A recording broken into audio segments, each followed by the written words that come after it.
ચાની હું શરૂઆત શ્રીરામ ફાઇનાન્સથી કરીશ તો રિઝલ્ટ બાદ બ્રોકરેજ રિપોર્ટ આવ્યા છે. પહેલાં આપણે HSBC પર નજર કરીએ, ત્યાં આપણને બાય રેટિંગ્સ જોવા મળે છે. લક્ષ્યાંક તેમને 725 રૂપિયા પ્રતિ શેર કર્યા છે.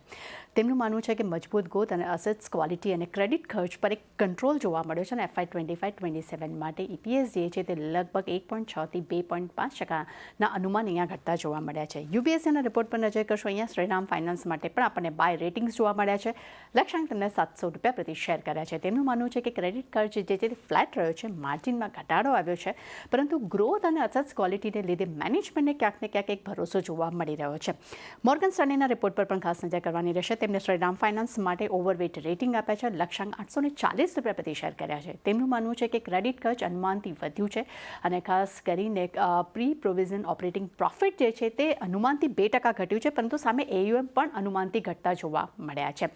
ત્યારબાદ IEX પર બર્ન્સટાઇનના રિપોર્ટ્સ પર નજર કરશું. અહીંયા આપણને અંડર પરફોર્મ રેટિંગ જોવા મળ્યા છે. લક્ષ્યાંક 130 રૂપિયા પ્રતિ શેર કર્યા છે. તેમનું માનવું છે કે Q3માં વોલ્યુમ ગ્રોથ જે છે તે અનુમાનથી મજબૂત રહ્યા છે, પરંતુ જાન્યુઆરીમાં હાઈ બેઝ પર ગ્રોથ જે છે થોડોક ધીમો પડતો જોવા મળી શકે છે. ત્યારબાદ સિન્જિન સેલર્સના રિપોર્ટ પર નજર કરશો. અહીંયા અંડર પરફોર્મ રેટિંગ છે. ટાર્ગેટ 730 રૂપિયા પ્રતિ શેર આપ્યા છે. તેમનું માનવું છે કે Q3થી નવી ડીલ શરૂ થવાની અપેક્ષા જે હતી તેમાં એક વિલંબ થતો જોવા મળ્યો છે અને મેનેજમેન્ટને સિંગલ ડિજિટ રેવન્યુ ગ્રોથનું તેઓ ગાઈડન્સ આપી રહ્યા છે, એટલે નેગેટિવ રિપોર્ટ્સ અહીંયા કહી શકાય. ત્યારબાદ યુનાઇટેડ સ્પ્રેડ પર મેકવારીના રિપોર્ટ પર નજર કરશો. અહીંયા આપણને અંડર પરફોર્મ રેટિંગ જોવા મળે છે. લક્ષ્યાંક તેમને વધાર્યા છે. 1250 રૂપિયા પ્રતિ શેર કર્યા છે. તેમનું માનવું છે કે ટોપ એન્ડ્સમાં કેટલીક નબળાઈઓ જોવા મળી છે, તે છતાં પણ મિડ એન્ડમાં એક મજબૂતી જોવા મળી શકે છે.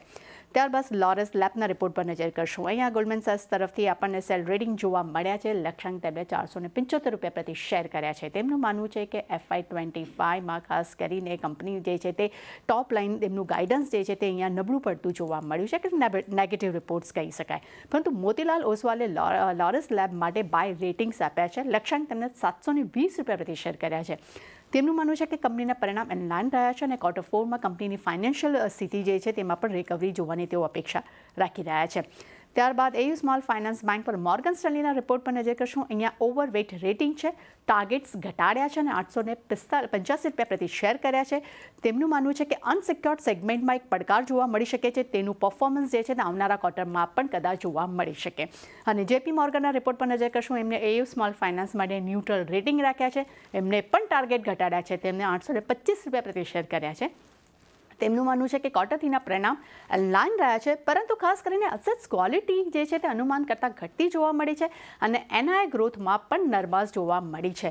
અને નુમારાના રિપોર્ટ નજર કરશું. નુવામાએ અહીંયા AU સ્મોલ ફાઇનાન્સ બેંક માટે તેમને રેટિંગ અંડર ગ્રેડ કર્યા છે. તેમને રિડ્યુસ રેટિંગ આપ્યા છે. ટાર્ગેટ્સ એમને ઘટાડ્યા છે અને 500 રૂપિયા પ્રતિ શેર કર્યા છે. તેમનું માનવું છે કે અસેટ્સ ક્વોલિટીમાં નરમાશ જોવા મળી છે અને FY25ના લોન ગ્રોથ ગાઈડન્સ પણ કંપનીનું અહીંયા ઘટતું જોવા મળ્યું છે. એટલે AU સ્મોલ ફાઇનાન્સ માટે આપણને બધી જ તરફથી 3 બ્રોકરેજ રિપોર્ટ નેગેટિવ ફર્મ્સ અત્યારે આપી રહ્યા છે. એટલે ચાની દરેક બ્રોકરેજ રિપોર્ટ પર આપણને સારી એવી એક્શન જોવા મળી શકે છે.